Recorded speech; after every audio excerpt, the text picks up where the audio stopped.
पहली बार तो इन्होंने पढ़ना चालू किया था ना, उस दिन इनको ये लगता था हमने कुछ नहीं पढ़ा है, ठीक है। क्लास की ही नहीं है, क्लास में सर ने क्या पढ़ाया था ये हमने ही लिखा हुआ है क्या हमारे हाथ तो से। मैं तो रोने लग गई। मैंने मम्मी को बोला मैं आगे के पेपर ही नहीं लिखूंगी। सेल्फ डाउट तो हद से ज्यादा था कि पास हो भी पाऊंगी कि नहीं। मैंने एक्चुअली गूगल पे सर्च करा है कि क्या सीए इंटर में with revision for 20 days pass हो सकते हैं। तो Jan 25 के जो बच्चे हैं अभी ये देने वाले 2 महीने बाद पेपर, ठीक है। And they have this question कि अब हम जब वापस ग्रुप 1 के सब्जेक्ट्स उठाएंगे और हमको चीजें याद नहीं आ रही तो क्या करना है। Yes people, good morning, good afternoon, good evening to all of you. कैसे हैं सब लोग? होप सो आप सब लोग बहुत बढ़िया रहेंगे। मैं बता दूं हम भी बहुत अच्छे हैं।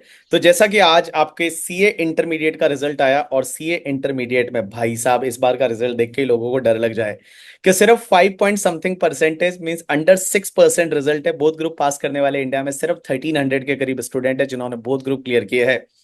और उसमें आज हम आपको मिलवाने वाले हैं ऑल इंडिया रैंक 2 और ऑल इंडिया रैंक 3 से। पहली चीज तो इस बार ऑल इंडिया रैंक 3 में तीनों लड़कियां हैं।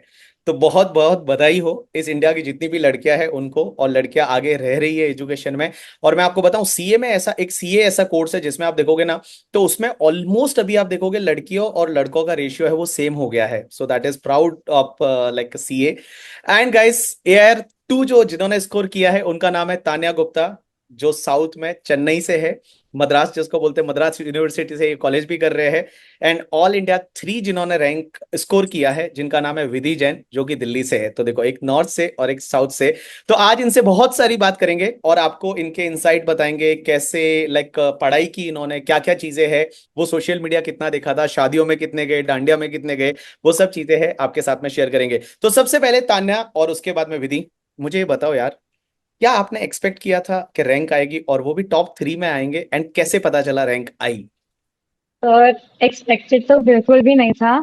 ऑनेस्टली मेरे को बस यही लग रहा था कि पास हो जाए बहुत बड़ी बात है। एंड आज मेरे को आईसीआई के प्रेसिडेंट का कॉल आया था।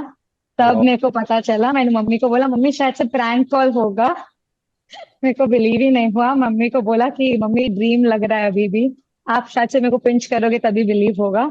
उसके बाद सिंक इन हुआ, बिलीव हुआ कि हाँ है rank. Same with me, unexpected था। लाइक रैंक ही अनएक्सपेक्टेड थी। मेरा था लाइक 400 तक आ जाए ओके है, ठीक है, पास हो जाए काफी होगा। बट जो रैंक थी वो तो बिल्कुल ही अनएक्सपेक्टेड। मुझे भी आईसीआई प्रेसिडेंट सर का कॉल आया था। And I was actually sleeping at that time. मैंने नींद में फोन उठाया, like hello, and like sir I am calling from the president of the ICI. मैं पूछने वाली थी it's not a prank call right. मैंने अपने फैमिली मेंबर्स को नहीं बताया था कॉल आने के बाद। पहले मैं लाइक पहले क्या पता प्रैंक कॉल हो, पहले वेट करते रिजल्ट का। जब रिजल्ट आया then I tell them yes कि कॉल भी आया था एंड आई गॉट AIR 3। तो मतलब like, बहुत ही ज्यादा अनएक्सपेक्टेड था फॉर मी। सेलिब्रिटी वाला फील आ रहा है ना, अमेजिंग वाला। यस। भाई बिल्कुल। साहब सुबह से तो एकदम सेलिब्रिटी वाला फील आ रहा है। तो यस। मैंने भी जब दोनों से बात की तो बहुत अच्छा लगा। एंड रैंक लाना और वो भी टॉप 3 में रहना अपने आप में बहुत बड़ी बात है। शुभम सर, आप उनसे कुछ पूछना चाहेंगे? Yes sir. So first of all it's a great privilege पहले तो आपके साथ ये स्टेज शेयर करके दोनों का इंटरव्यू लेना आपके लिए तो मतलब ये है कि हाँ हर अटेम्प्ट में AIR 1 AIR 2 आते रहते हैं, इंटरव्यू लेते रहते हो। सो या आपको तो आदत सी हो गई है। For me it's a new thing. So मेरा दोनों से एक ही सवाल रहेगा सबसे पहले कि इंटर में कई बार बच्चे सोचते हैं सिंगल ग्रुप बोथ ग्रुप्स। ये एक सवाल सबके मन में चलता रहता है। तो आप दोनों का एक एक करके बताना थॉट प्रोसेस क्या था कि आपने बोथ ग्रुप्स के बारे में क्यों सोचा, स्टार्टिंग विद विधि। वेल मेरा जब मैंने फाउंडेशन क्लियर किया था उसके बाद मेरा पूरा माइंडसेट था कि बहुत ग्रुप ही देने हैं। इस वजह से मैंने अपने डिले भी करे अटेम्प्ट। ना मैंने मई दिया ना उससे पहले नवंबर वाला दिया, सीधे सितंबर, इसलिए कि मुझे बहुत ग्रुप ही देने हैं। एक्चुअली मेरी फैमिली में मेरे कजिन्स वगैरह हैं सीए और वो हमेशा बहुत ग्रुप दे के ही पास हुए हैं। तो लाइक मेरे ऊपर भी प्रेशर लाइक था कि यस बहुत ग्रुप ही देने हैं और पास होना है। लाइक रैंक का मेरे को इतना नहीं था कि रैंक आए, बस मुझे पास हो जाए उतना काफी है। तो या मेरा माइंडसेट स्टार्टिंग से था कि बहुत ग्रुप ही देने नो मैटर व्हाट। ये भाई साहब 80% वाले बच्चे जो सीए में 80% लाते हैं, वो ऐसे बोल कैसे पाते हैं कि हम तो सोच रहे थे हम तो पास ही होने वाले हैं, हमको तो लग रहा था पास हो जाए तो बहुत बड़ी बात है, और फिर ये तो रैंक आ गई। वैसे कैसे बोल लेते हो यार तुम लोग? तुम सर ये लोग रैंकर हो। हम्बलनेस है ना। हाँ। ये हम्बलनेस है जो इनसे मेहनत कराती है, मेरे को लगता है ना विधि? ऐसे ही है ना। सर अपन ये ग्राउंडेड रहते जेन्युइननेस है। हैं। सर ये ये भाई जेन्युइननेस है। मैं भी वैसा होता था कि मेरा फ्रेंड जब पूछता था कितना पढ़ा तो मैंने कहा यार मेरा तो कुछ नहीं हुआ करके, ठीक है। तो ये रैंकर वाले बच्चे भी वैसा ही बोल रहे हैं। यस, तान्या कंटिन्यू करेंगी। Yes sir. तो मेरे को शुरू से था कि दोनों ग्रुप देना है, बिकॉज हमेशा से सुनते हुए आते हैं कि एग्रीगेट में पास होने के लिए दोनों ग्रुप लिखना होता है। तो उस समय था कि बस पास हो जाए, वो ही बहुत बड़ी बात है। Just like Vidhi, my family is also filled with CS. मेरे सारे कजिन सीए है, उन्होंने भी दोनों ग्रुप एक साथ निकाला था। तो मेरे पे भी था कि हाँ, दोनों ग्रुप साथ में ही निकालना है। वो थॉट ही कभी नहीं आया कि एक ग्रुप लिखना था। ओके, सो आपने दोनों ने माइंडसेट रख रखा था बोथ ग्रुप्स वाला। विधि ने एक छोटी सी बात कही जिसपे मेरा माइंड अटक गया है। विधि, आपने कहा आपने अपना अटेम्प्ट डिले किया था, राइट? यस। बट ये तो बहुत बड़ा क्राइम माना जाता है कि अटेम्प्ट को डिले करना। आपने अटेम्प्ट स्किप कर दिया, तो आपने क्या थॉट के साथ डिले किया था अटेम्प्ट, वो बताओगे थोड़ा? सर नहीं, आई गेस क्राइम तो कुछ भी नहीं माना जाता, और ना ऐसा कुछ है कि अगर आपने डिले कर दिया तो कुछ। मेन होता है कि पास हो जाओ, चाहे एक अटेम्प्ट डिले कर दो, एटलीस्ट फेल हो रही टैक्स तो अच्छे कि डिले वाला। और एक्चुअली मेरा कॉलेज भी था, तो मेरे को तो पहले से ही था कि जब कॉलेज लाइक थर्ड ईयर होगा तब शुरू करेंगे, तभी वो देंगे मतलब अटेम्प्ट, ताकि कॉलेज भी खत्म हो जाए, कॉलेज के जस्ट बाद ही आर्टिकलशिप भी मिल जाए। तो इस वजह से मेरा ऐसे कुछ था नहीं कि डिले कर दिया क्राइम में। मेरा पहले से ही माइंडसेट था कि कॉलेज के थर्ड ईयर में ही देना है, उससे पहले डिले करना इट्स ओके, तो आपको अच्छे से फोमो आराम। फील नहीं हुआ कि आपके दोस्त जो थे कॉलेज में वो तो कई सारे 9 9 मंथ्स में दे रहे होंगे, तो हाँ और यस। आप नहीं दे रहे, तो ऐसे फोमो सर वाली फील नहीं है? थोड़ा क्योंकि घर होता के है बच्चों में जता फोमो। रहती है। सर थोड़ा होता है, लेकिन होता है ना कि कॉलेज लाइफ भी इंजॉय हो गई साइड बाय साइड, तो इतना फोमो तो नहीं हो। यस। ग्रेट। और रैंक का आपने बोला कोई थॉट नहीं था, ऐसे ही अपने आप आ गई।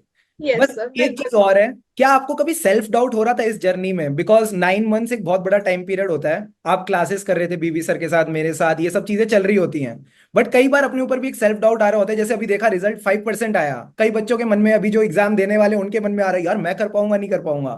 तो आपके मन में जब वो सेल्फ डाउट आता था, तो आप उसको कैसे टैकल करते थे दोनों? सर सेल्फ डाउट तो लाइक बहुत बार, बहुत ज्यादा आया। लाइक मैंने डिले जरूर किया, लेकिन मैंने प्रिपरेशन एक्चुअली में 9th या 8th मंथ्स में ही करी है, क्योंकि उससे पहले मैं सोसाइटी की, कॉलेज की सोसाइटीज में बिजी थी, उनके पार्ट इवेंट्स में बिजी थी। तो मैंने एक्चुअली प्रिपरेशन करी 9 मंथ से।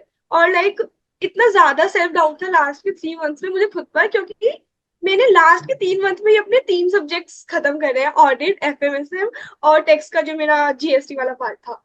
मेरे को लाइक रिवीजन के लिए I did revision only for 20 days. उसमें मेरी फर्स्ट डिवीजन और सेकंड डिवीजन है कुछ सब्जेक्ट्स की हाफ हो पाई। तो सेल्फ डाउट तो हद से ज्यादा था कि पास हो भी पाऊंगी कि नहीं। टेक्स्ट में तो मतलब इतना था कि मेरे 40 आ जाए पेपर के बाद काफी है। बट अनएक्सपेक्टेडली जो हुआ ना, आई वुड से मेरे लिए सच में पूरा रिजल्ट अनएक्सपेक्टेड था।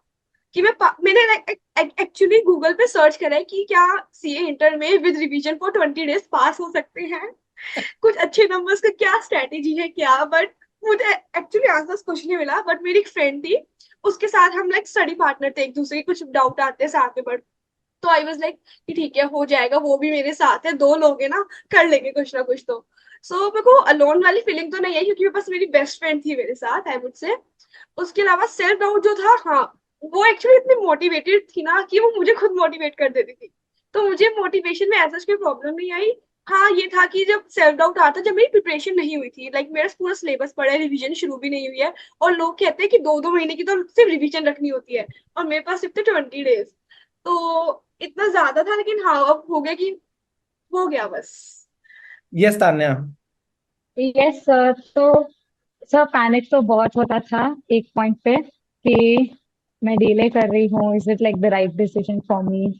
एंड फोमो तो ऑब्वियसली हिट करता ही है जब सबका क्लियर हो रहा है, लगता था कि मेरा भी हो सकता था उस समय। एंड मेरे साथ क्या होता था ना कि मैं प्रेप करते करते ना, एक एक एडजस्टमेंट गलत हो गया, मतलब एक चीज याद नहीं आया, तो मुझे पैनिक होने लग जाता था कि क्यों नहीं आ रहा मेरे को। तो आई थिंक वो पैनिक थोड़ा मोटिवेटिंग भी था एक पॉइंट पे कि नहीं आ रहा है ना, अब और अच्छे से करना पड़ेगा, अब 2 बार करो इस सम को सॉल्व। तो मैंने अपने बुक्स में भी वही किया था, जो जो सम में थोड़ा सा डाउट लग रहा था उसको मार्क किया था, एंड 1 मंथ पहले उसको वापस से रिवाइज किया कि इधर मैं अब गलती नहीं करना चाहूंगी। ऑसम। सो विधि से हमको, मेरे को लगता है यही सीखना चाहिए। कुछ तो लोग कहेंगे, लोगों का काम है कहना, छोड़ो बीती बातें, बीत ना जाए रहना। तो अपने को अपनी मेहनत करनी चाहिए। एंड तान्या ने जैसे सिखाया, क्वेश्चन सबके गलत होते हैं, एडजस्टमेंट सबकी गलत होती है। वो कहते हैं ना, गला सबका सूखता है, डर सबको लगता है, बट जीतता वही है जो उस क्वेश्चन को एक बार और ट्राई करता है। बीवी सर, आपकी तरफ से आज नेक्स्ट आज क्वेश्चन। तो शुभम सर बड़े शायर वायर होते जा रहे हैं करके, ठीक है। अरे अरे अरे सर सर किसका माहौल है ना, इंटर वाला माहौल है। आप किसका बोलते रहा? हो इंटर की क्लासेस में ये सब चीजें मैं तो चलती रहनी मैं चाहिए। तो इनको गाने सुनाता था, मतलब ऐसे गंदे गंदे करके, ठीक है। लोग बोलते हैं शिरडी वाले साईं बाबा गाओ करके, ठीक है। बोलते ट्रेन वाला गाना गाओ। तो वैसे गाने गाता था मैं इन बच्चों के साथ में। राइट। चलो तान्या एंड विधि, इस बार का जो टेक्स्ट का पेपर था दैट वाज अनएक्सपेक्टेड। कुछ पेपर में गलतियां भी थी, मैं आपको बताऊं, मैंने बच्चों को नहीं बताई उस टाइम पे, क्योंकि एक पेपर दे रहे होते हैं, किसी का सेकंड ग्रुप भी होता है, और उसको बता दिया जाए ये पेपर में गलती था, ये ऐसा होना चाहिए था, ये प्रोविजन के ऊपर आना ही नहीं चाहिए था क्वेश्चन, ये अभी से एप्लीकेबल है। जैसे उन्होंने एक क्वेश्चन पूछा था that was related to the वो हाउस रेंट अलाउंस वाला, जो क्या बोलते हैं, रेंटल वो हाउस फैसिलिटी वाला। तो उसमें उन्होंने वो इंडेक्स नंबर वगैरह देके पैसा पूछा था, but that was not relevant, वो अभी से रिलेवेंट है, बट उन्होंने वो पहले से पूछा था, तो कुछ चीजें ऐसी थी। तो टेक्स्ट वाज अनएक्सपेक्टेड। मुझे जहां तक मैं श्योर हूं, इस बार टेक्स्ट में आपको एडिशनल मार्क्स मिले होंगे, मतलब जितने मार्क्स आपने स्कोर किए होंगे उसमें कुछ ना कुछ उन्होंने जोड़ा होगा करके, ठीक है, कि सबको चलो 10-10 मार्क एक्स्ट्रा दे दो, because paper was difficult. So how was your experience? आप अब आफ्टर टेक्स्ट पेपर ऑब्वियसली आपको लगा होगा शायद 40 आ जाए तो बहुत है, एंड कितने मार्क्स आपको आए? तो मेरे को तो टैक्स के पेपर के बाद लग ही नहीं रहा था कि क्लियर भी होगा एक ओ पॉइंट पे। भाई साहब। मैं तो रोने लग गई, मैंने मम्मी को बोला मैं आगे के पेपर ही नहीं लिखूंगी। But my mom she was like my stone, the rock who holds you. She was like नहीं बेटा होगा, 40 ही तो लाने हैं, आ जाएंगे। एंड आज मार्कशीट खोला तो मेरे को 81 मार्क्स आए थे। भाई साहब देखो, 40 वाले जो सोच रहे थे उनको 81 और डबल मार्क्स, दो बच्चे पास हो जाते उसमें, बता तुमको। With your experience about the taxation paper का।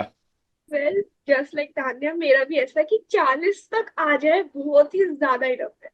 लाइक घर पे आके शी वाज लाइक, मैं एक्चुअली मेरे घर के जब मैं आती हूँ रास्ते में एक पार्क होता है, आई वाज लाइक वहां पे मैं झूले झूल कर आई हूँ कि थोड़ा मन शांत हो जाए मेरा, क्योंकि मेरे को बिल्कुल एक्सपेक्टेड नहीं था कि मैं टेक्स्ट में पास भी हो जाऊँ। इनफैक्ट मैंने कॉलेज के जब दोस्त मुझसे पूछे थे कैसे पेपर गया, आई वाज लाइक कि सब ठीक गया है, बट टेक्स्ट में मैं पास हो जाऊँ उतना काफी है। और अब जब मेरे फ्रेंड्स के कॉल आते हो तो वो कहते हैं कि तू तो कह रही थी कि तू फेल हो सकती है टेक्स्ट में, तेरे इतने मार्क्स कैसे आ गए? I secured 73 marks.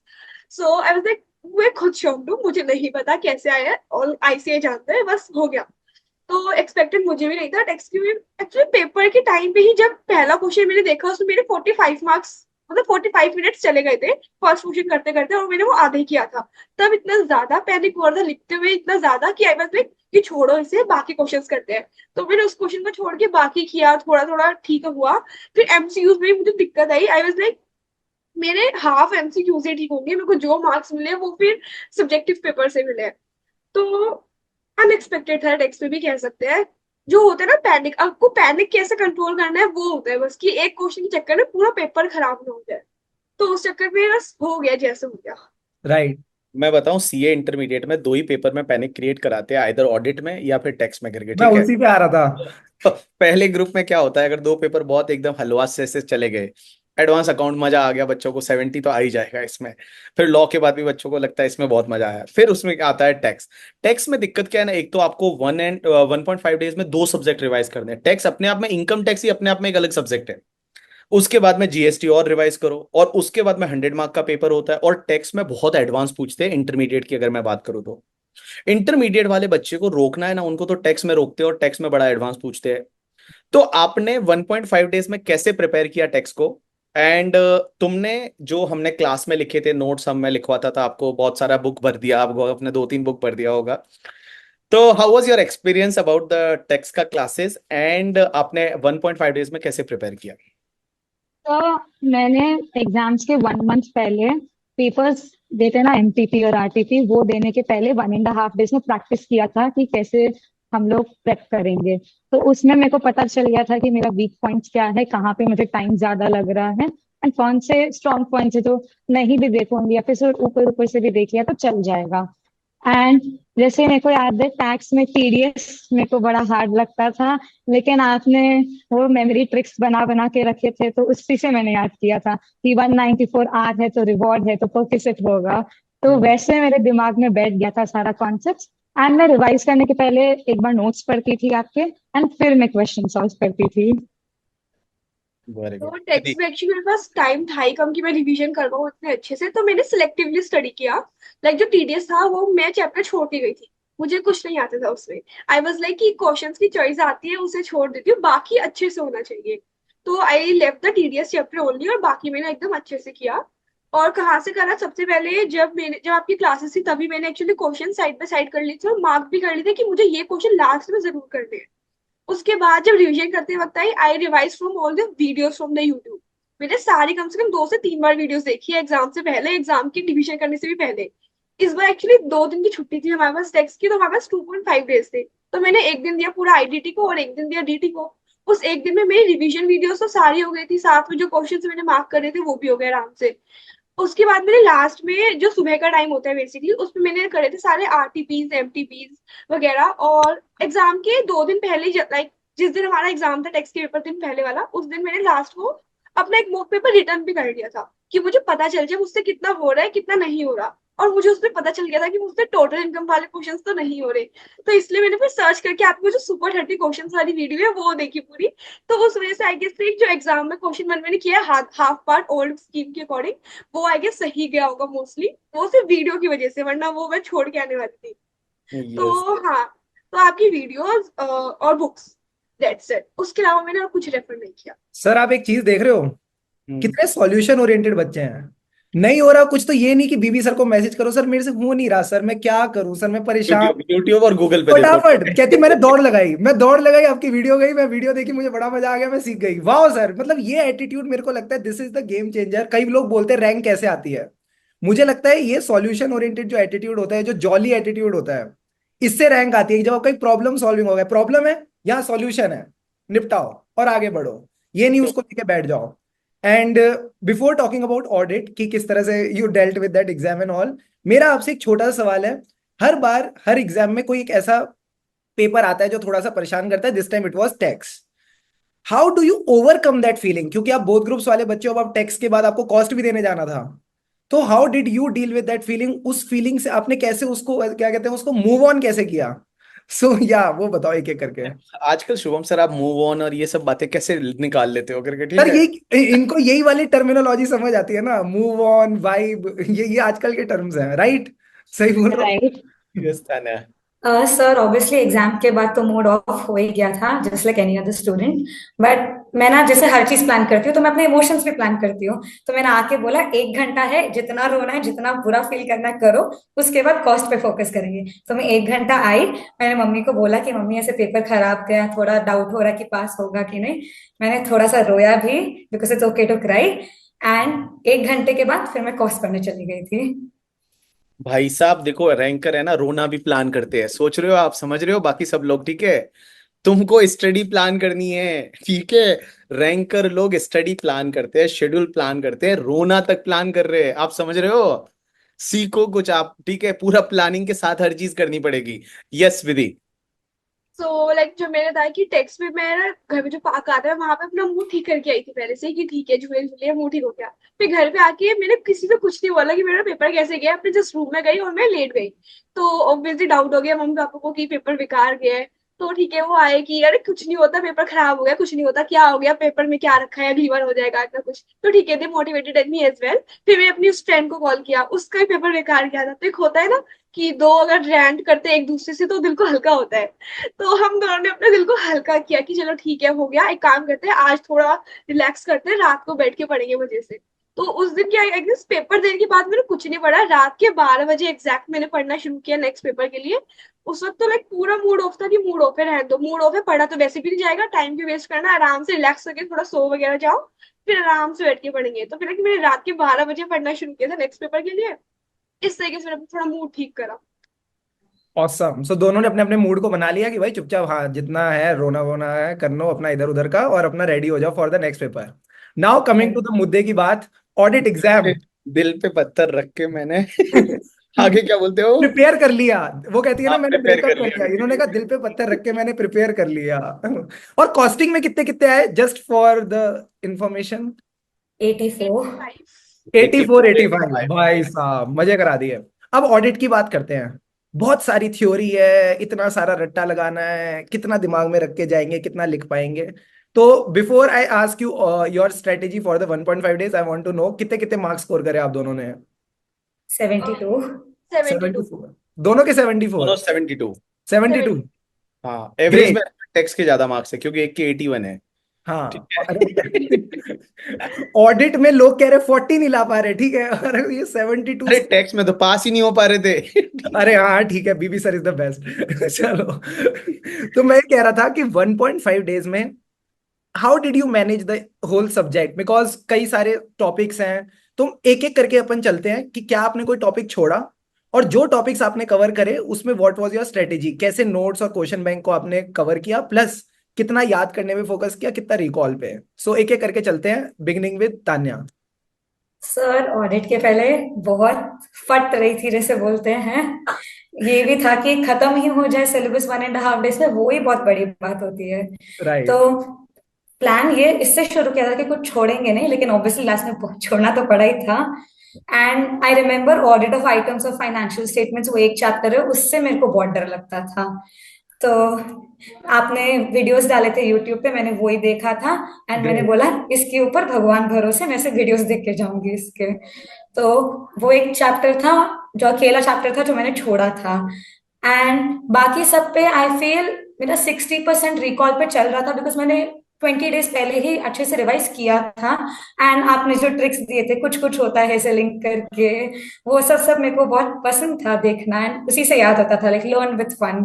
या। तो आई वुड से 60-65% मेरा रिकॉल पे चल रहा था। एंड ऑब्वियसली कुछ कुछ चीजें थी जो वापस देखनी पड़ रही थी, और मैंने मार्क करके रख रखा था कि कुछ टॉपिक्स है जो डिफिकल्टी हो रहा है याद करने में। एंड क्वेश्चंस ऑब्वियसली 1.5 डेज में you can not do all, तो मैंने इंपॉर्टेंट और हार्ड क्वेश्चंस को भी मार्क कर रखा था। ऑसम, सो मार्क्ड क्वेश्चंस पे आपने फोकस किया, नोट्स पे आपने फोकस किया, एंड अल्टीमेटली जो भी बिन बैठा 1.5 डेज से पहले, क्या आपने कभी ऑडिट को डेडिकेटेडली 3 डेज 6 डेज वगैरह दिए थे? यस सर, मैंने जो 1 मंथ में मैंने उसमें 4 डेज में कवर किया था, 4 डेज एंड उस कवर समय किया लग था। रहा था कि yes sir. Great. Vidhi, what was your strategy? Well, audit में मैंने एक्चुअली ऑडिट सब्जेक्ट ही कंप्लीट किया था अगस्त की स्टार्टिंग में। लाइक 3 अगस्त को मेरा ऑडिट सब्जेक्ट की मेरी क्लासेस खत्म हुई थी। तो मैंने जस्ट उसी के बाद से उसकी रिवीजन शुरू कर दी थी कि अभी अभी पढ़ा है तो अच्छे से रिकॉल हो जाएगा। तो उसकी रिवीजन में आपके नोट्स और क्वेश्चन बैंक तब हो गए थे।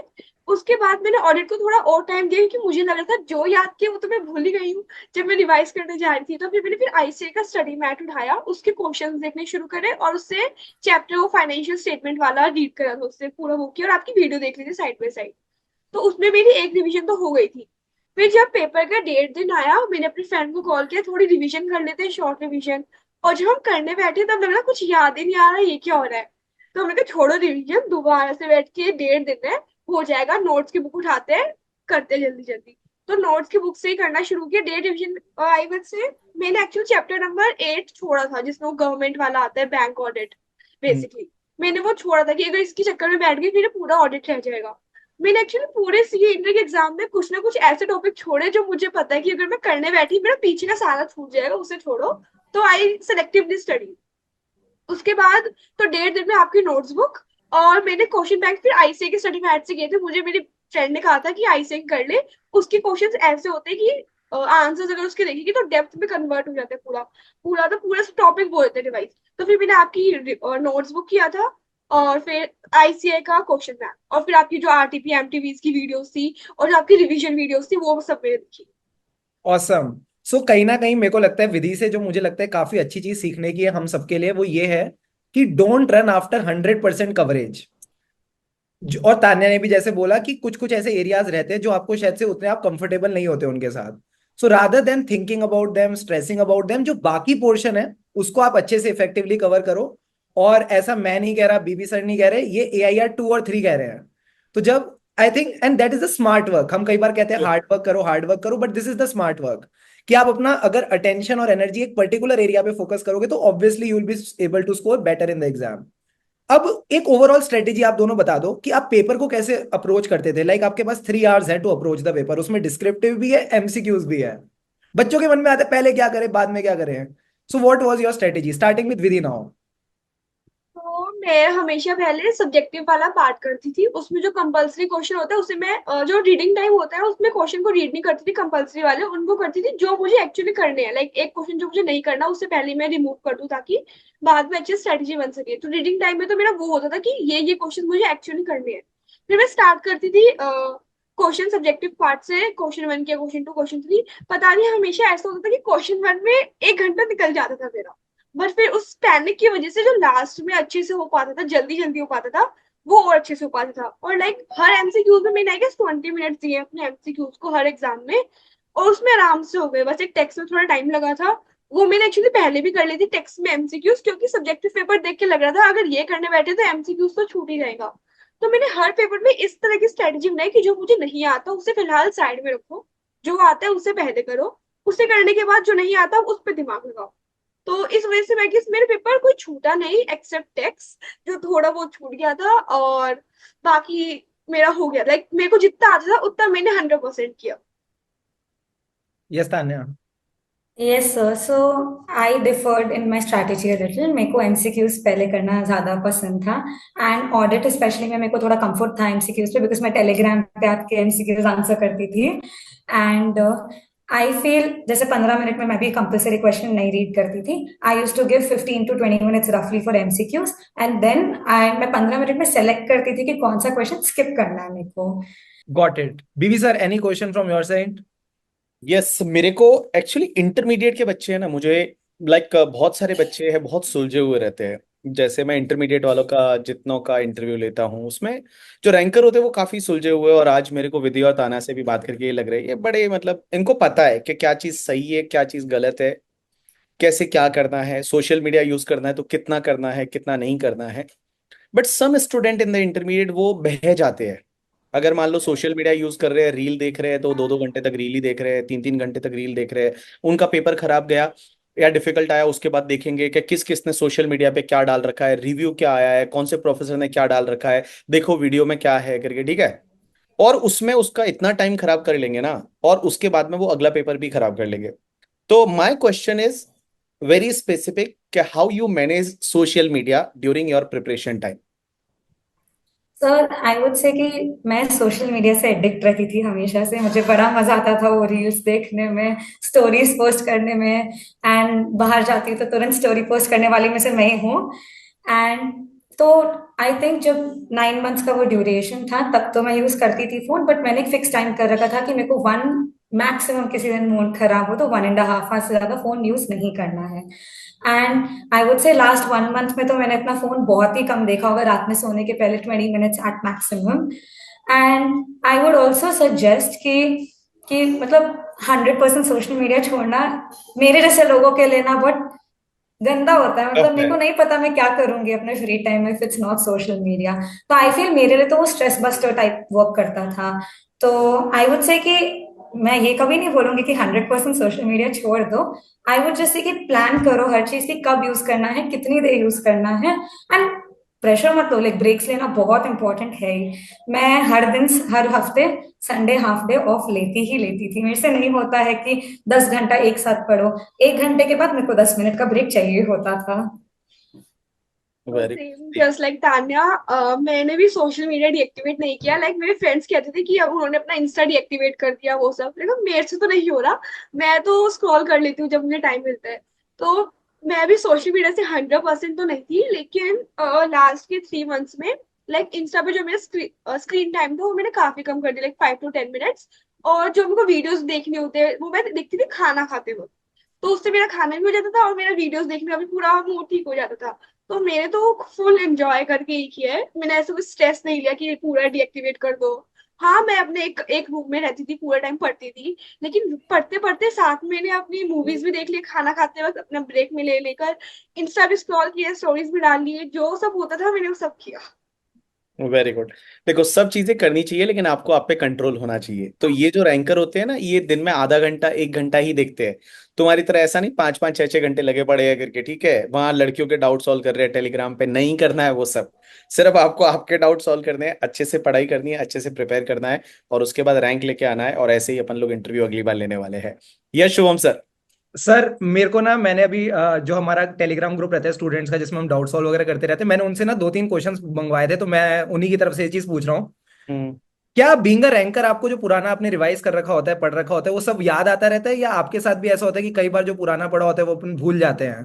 मैं बोलता हूँ पहली बार तो इन्होंने पढ़ना चालू किया था ना, उस दिन इनको ये लगता था हमने कुछ नहीं पढ़ा है, ठीक है, क्लास की ही नहीं है, क्लास में सर ने क्या पढ़ाया था ये हमने ही लिखा हुआ है क्या हमारे हाथ से, ये लगा था या नहीं लगा, बताओ मुझे। Yes definitely sir. तो फिर कैसे डील किया उसके साथ? बिकॉज ये बच्चों के साथ अभी बहुत दिक्कत आएगी, बिकॉज Jan 25 के जो बच्चे हैं अभी ये देने वाले 2 महीने बाद पेपर, ठीक है, and they have this question कि अब हम जब वापस ग्रुप 1 की रिविजन्स वाली ग्रुप 1 के सब्जेक्ट्स उठाएंगे और हमको चीजें याद नहीं आ रही तो क्या करना है? आप बताओ एक एक करके आपने कैसे डील किया था इसके साथ। सो मेरे को तो ऐसे बहुत बार लगा था, लाइक मैंने गैप ज्यादा लिया, मैंने कॉस्ट के सब्जेक्ट्स पहले शुरू कर दी थी, जब मैं दोबारा उसे रिवीजन करने बैठी कि ये मेरी हैंड राइटिंग है, जो बीबी सर ने कहा बिल्कुल परफेक्ट, ऐसा सच में हुआ है। तो फिर एक होता है कि ये सोच के मैंने तो तैयारी की, ठीक है ये मेरी नहीं किसी और की भी होगी, दोबारा से शुरू कर दिया, तो मैंने तो दोबारा से पूरी स्टार्टिंग करी। लेकिन दोबारा से मैंने करी रिवीजन वीडियो से, वो भी 2x की स्पीड से, तो वो 15 मिनट 20 मिनट में एक टॉपिक आराम से हो जाता था। तो वो तो जो फिर एक बार रिवीजन वीडियोस देखने के बाद ना रिकॉल आना तब शुरू होता है कि हाँ ये जेन्युइनली हमने पढ़ा था। तो इस वजह से रिकॉल तो हो गया था revision videos basically. I would से जो नहीं भी आता, जो छोड़ के गई थी मैं टॉपिक्स, उनकी भी मैंने रिवीजन वीडियोस देख ली थी कि पेपर में क्वेश्चन आ गया तो कुछ ना कुछ बना के लिख दूं। तो रिकॉल वाला जो प्रॉब्लम आई वो जेन्युइन है, सबको होती है। लगता है कि कुछ नहीं आता, लेकिन पेपर के एक दिन पहले भी लगता है कि कुछ नहीं आता, लेकिन पेपर में जब लिखने बैठते हैं ना, तो जो आपने प्रैक्टिस की होती है, जहां से पढ़ा होता है, जो सुना होता है, वो वर्ड्स याद आ रहे होते हैं कि हाँ ये वर्ड सुना था, तो वो लिखा उस वक्त जाता है आराम से। Great. Tanya? Sir honestly, very honestly, audit के पेपर के दिन एग्जाम अभी 2 घंटे में मैं तो रोने लग गई थी कि मम्मी ऐसा लग रहा है कुछ याद ही नहीं आया। बिकॉज आई फील स्ट्रेस में और याद नहीं आता है कुछ भी। राइट। बट जब पेपर लिखते हो तब देखते हो कि सब याद आ रहा है, तो even like when I was preparing मेरे को बहुत टेंशन होता था कि कुछ याद क्यों नहीं आ रहा, इतनी बार पढ़ लिया अभी भी कैसे याद नहीं आ रहा, like how is it possible, गाने की लिरिक्स एक एक मिनट में याद हो जाती है लेकिन याद क्यों नहीं हो रहा है। तो मैं भी लाइक मेरे कजिन सीए, तो मैं उनसे बात करती थी, मैंने उनको बोला कि ऐसा हो रहा है। तो बोले सबके साथ होता है, ये तो नॉर्मल है, अपने आप रिवाइज करते जाओ याद होगा। तो मैंने बस उसी भरोसे पे चला था ऑनेस्टली। फियर तो आई वुड से एग्जाम लिखते वक्त भी रहता है, एंड जब तक रिजल्ट्स नहीं आता तब तक तो फियर रहता ही रहता है। तो आई फील हम लोग को बस लर्न करना पड़ेगा how to focus along with that fear. And उसका एक ही तरीका है, just keep going with the flow rather right, then stopping thinking about it. उससे कुछ होगा नहीं, टेंशन और होगी, ओवर थिंकिंग एग्जैक्टली, होगी। सो बेटर है, नहीं आ रहा तो वापस रिवाइज कर लो, ये सोच के कि राइट। साथ हो रहा है। ग्रेट। एक चीज और है छोटी सी जो मुझे आपसे पूछनी है कि जब आपने बोला आप रिविजन्स कर रहे थे तो आपका मेजर फोकस किस पे था? सेल्फ रिवीजन पे या जैसे विधि ने कहा कि कभी कभार मैं यूट्यूब वगैरह की रिविजन्स वगैरह रेफर करती थी और ये सब करती थी, so how are you maintaining a balance between that? Sir मैं ना एक नोटबुक रखती हूँ हमेशा अपने साथ, उसी में मैं सब कुछ लिखती थी कि मुझे ये करना है, मुझे ये करना है। मैंने एक प्लानर बना लिया था, इस टॉपिक को 2 घंटा दूंगी, इस टॉपिक को 5 घंटा दूंगी। तो हमेशा से मेरे ना घंटों के साथ बहुत रहा है कि मेंटेन करके रखना। I used to keep a timer with me कि हर इस चीज में इतना लग रहा है। तो even when I was writing the exam मेरे को पता चल रहा था कि मेरे इस आंसर में 2 मिनट लगेगा, इसमें 2 मिनट्स 20 सेकेंड्स लगेगा। तो मैं उस हिसाब से प्लान करके रखती थी। एंड आई नहीं, इट्स अमेजिंग यार, इतना मतलब, हाँ, यू आर सो फोकस्ड कि भाई अरे ये अकाउंट्स के क्वेश्चन में 15 मिनट लग गए, अगले वाले के लिए 5 मिनट बचे हैं, इसको फटाफट राइट, करना पड़ेगा। तो यार इट्स राइट। तो मेरे को तो हमेशा से टाइम पे रखता था, मेरे को बस ये लगता था कि पेपर छूटना नहीं चाहिए, कुछ भी लिख के आऊंगी, नहीं आता है अपने मन से बना के लिख के आऊंगी, लेकिन छोड़ूंगी नहीं पेपर। तो even when I was preparing, जब मैंने पेपर्स मॉक टेस्ट पेपर्स लिखना शुरू किया था, तो मैंने जैसे 1.5 days 2 days, ऑडिट में जैसे 4 दिन लग गया था मेरे को, मैंने उसमें रिवाइज करने का ट्राई किया। तो मुझे पता चल गया था कि मैं जैसे ऑडिट में और लॉ में मेरा 2 सब्जेक्ट में ज्यादा टाइम लग रहा था। I was able to revise accounts in 2 days, I was able to revise cost in 2 days, but law में ऑडिट सब में 4 दिन लग रहा था। तो मेरे को पता चल गया था कि अब थोड़ा रिविजन इस पे ज्यादा करना जरूरी रहेगा। एंड जैसे मैं रिविजन लेक्चर्स बहुत देखती थी, बट मेरे को लगता था कि एक बैलेंस रहना चाहिए between revision lectures and self study, because at the end of the day revision lectures में you will understand everything, but written तो तुम अपने सेल्फ स्टडी से ही कर सकते हो। तो like that's what perfect. I thought. Vidhi? Same जो ताने ने कहा घंटों वाला, मेरा घंटों वाला नहीं होता था, मेरा डेज वाला होता था कि 3 दिन में ये कंसेप्ट ये सब्जेक्ट कंप्लीट करना है, नेक्स्ट 10 डेज में ये 2 सब्जेक्ट कंप्लीट हो जाने चाहिए। तो उसके अकॉर्डिंग मैं अपना टाइम डिवाइड करके करती थी। और जो कहा कि रिवीजन वीडियो, मैं पहले रिवीजन वीडियो देखती थी कि रिकॉल आ जाए, रिकॉल के बाद खुद सारा बुक से पूरा का पूरा सेल्फ स्टडी, उसके बाद फिर नेक्स्ट टॉपिक। तो इस तरीके से ही हुआ। ऑसम। सो मेरी तरफ से ऑलमोस्ट सारे क्वेश्चंस हो गए, बस थोड़ा सा मैं लालची हूँ, एक लास्ट क्वेश्चन और पूछ रहा हूँ। Since it is a long time period, अब अगेन 9 महीने 12 महीने देके प्रिपेयर कर रहे हो, कंसिस्टेंसी मेंटेन करना बहुत जरूरी देखा गया है कि भाई जब तक आप कंसिस्टेंट नहीं हो, हार्ड वर्क एक दिन 12 घंटे 14 घंटे पढ़ लिए कोई फायदा नहीं है, कंसिस्टेंट रहना बहुत जरूरी है। How were you both consistent? क्या कोई मोटिवेशन थी, क्या कोई चीज थी जो आपको बहुत इंस्पायर कर रही थी? What kept you consistent through out? कोई भी स्टार्ट कर सकता है। Okay, so I will start. जो मेरा मेन मोटिवेशन था वो था, लाइक मैं कॉलेज के साथ प्रिपेयर कर रही थी, तो स्टार्टिंग मंथ्स में मेरी कंसिस्टेंसी कम थी, फिर मैंने कॉलेज से पूरा ब्रेक लेके सिर्फ सीए पे फोकस किया, तब मेरी कंसिस्टेंसी पूरी रही। तो जो मेरा मेन मोटिवेशन यही था कि फेल तो बिल्कुल नहीं होना है, और रैंक लाने की पूरा वो करने की, जो रैंक होल्डर्स को पर्क्स मिलते हैं, उन्हें बुलाया जाता है, उनका सम्मान होता है, अवार्ड्स होता है, तो वहां पे इमेजिन करके अपने आप को होता है कि काश ये ऐसा हो। एक होता है कि वहां तो जाना है एक बार, मतलब वो हो जाए, कुछ अच्छा होगा। तो राइट। वो मेन मोटिवेशन तो थी। उसके बाद फिर यूट्यूब वीडियोस पे भी जो वीडियोस डालते थे सब कोचिंग वाले अपने, कि हमने ऐसे सम्मान किया, वो देख के तो और ज्यादा मोटिवेशन होता था। तो मेरा मेन मोटिवेशन तो ये था। सेकंड, कि अगर रैंक आ गई तो फिर बिग फोर अच्छी कंपनी मिल जाएगी, पूरा आर्टिकलशिप, उसके बाद 2-3 साल और मजे एंजॉय हो जाएगा। तो ये सब मेरे मोटिवेशन में थे। और हाँ, एक होता है कि फैमिली है, अगर उन्होंने पूरा अपना, मेरे को एक पर्सनल रूम मिल गया मुझे कि यहाँ पढ़ो तो कोई डिस्टर्ब नहीं करेगा। तो एक होता है कि अगर वो इतना कर रहे हैं तो फेल तो बिल्कुल नहीं होना है, रैंक आ रही है तो उनको प्राउड फील होगा, तो और ज्यादा अच्छा होगा। तो ये सब मोटिवेशन थी कि आराम से हो गया। और कंसिस्टेंसी, हाँ, एक बार होता है कॉलेज में थोड़ा डाइवर्ट होता है माइंड की, दोस्त घूमने जा रहे हैं हम भी जाए। जब हम प्रिपेयर करते तब ना फेस्ट का सीजन चल रहा था एक्चुअली कॉलेज में, तो मैं किसी फेस्ट में नहीं गई, तो और ज्यादा फोम हो रहा था। आई वाज लाइक एक बार रैंक आ जाए तब मस्त घूमने जाएंगे, सब कुछ होगा, ट्रिप मारेंगे आराम से। तो आई गेस माइंड को फोकस रखना, उसके बाद कंसिस्टेंसी के साथ हो गया। ऑसम। तान्या? मैं भंवर सर को इंस्टाग्राम पे फॉलो करती हूँ, आपको भी करती हूँ। तो मेरे को वो मुंबई वाला वीडियो देख के तो बहुत ही गूज बम्स आता था हर बार। नेक्स्ट यू वाला, नेक्स्ट यू ना, जिसमें लिखा था नेक्स्ट यू करके, ठीक है। Yes exactly.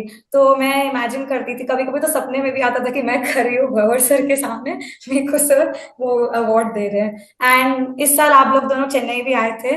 I really wanted to go, but then मेरा टाइमिंग नहीं बैठ रहा था, घर से भी थोड़ा दूर था तो आने में मुश्किल हो रहा था। मैंने लेकिन मम्मी को बोल दिया था कि मम्मी मैं भंवर सर से इस साल तो मिलके रहूंगी, आप देख लेना।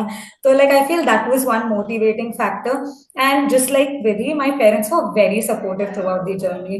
मेरे को पैनिक होता था तो मम्मी पापा रहते थे। जैसे मेरा भाई आवाज करता था, लेकिन 9 महीने आई डोंट थिंक उसने कोई आवाज किया होगा घर में। तो एक था कि when everybody else is doing so much for me, I have to do something for them in return. तो हमेशा से वो एक मोटिवेशन था। एंड ऑब्वियसली फोमो हिट करता है, फ्रेंड्स लोग जा रहे हैं, पार्टी करने जा रहे हैं, लगता था। लेकिन ये था कि मैं भी दूंगी पार्टी अपने इंटर पास होने की। ये क्या बात है। तो भाई साहब, शुभम सर, अपन रखेंगे फेलिसिटेशन इवेंट, ठीक है। सर और मतलब मेरे को लग रहा है कि जरूरी है ये फेलिसिटेशन इवेंट रखना। यस, इससे क्या होता है, मोटिवेशन मिलता है बच्चे को। लाइक जो विधि ने बोला या तान्या ने बोला, वो मैनिफेस्ट करते हैं, ठीक है, कि नहीं यार ये ऐसा होगा तो कितना अच्छा लगेगा, क्या फील आएगा, क्या रेस्पेक्ट मिलेगी करके, ठीक है। तो वो चीज होती है, वो करनी चाहिए, और वो तान्या ने कहा कि मैं आपसे मिलने नहीं आ पाई। तान्या, अब हम आपको बुलाएंगे और पूरा का पूरा पार्टी आपका करेंगे। आने जाने का एरोप्लेन, वहां का stay, 5 star, everything will be taken care by BB virtual. Shubham sir. BB virtual rocks. हाँ। एंड आपको पता है आप लोगों का रिजल्ट अभी दिवाली से एकदम पहले क्यों आया, 30 मार्च को? Because many people are saying that के नवंबर में आना चाहिए दिवाली के बाद। आपको एक इसका ट्रिक पता है ऐसा क्यों हुआ? मैं बताऊं आपको। मेरे को तो लगा कि दिवाली बस कुछ ना कुछ तो करना ही है ICI को दिवाली पे, तो दिवाली पे इसलिए। दिवाला निकालने के लिए, इज इट? नहीं, एक्चुअली बदले इसके लेने पीछे के का लिए। रीजन मैं आपको बताता हूँ। इफ रिजल्ट नवंबर में आता एंड आप आर्टिकलशिप ज्वाइन करते बाद में, तो आपका फाइनल का अटेम्प्ट 6 महीने डिले होता। And if you join articleship tomorrow 31st को, देन आप फाइनल 6 महीने पहले दे पाओगे।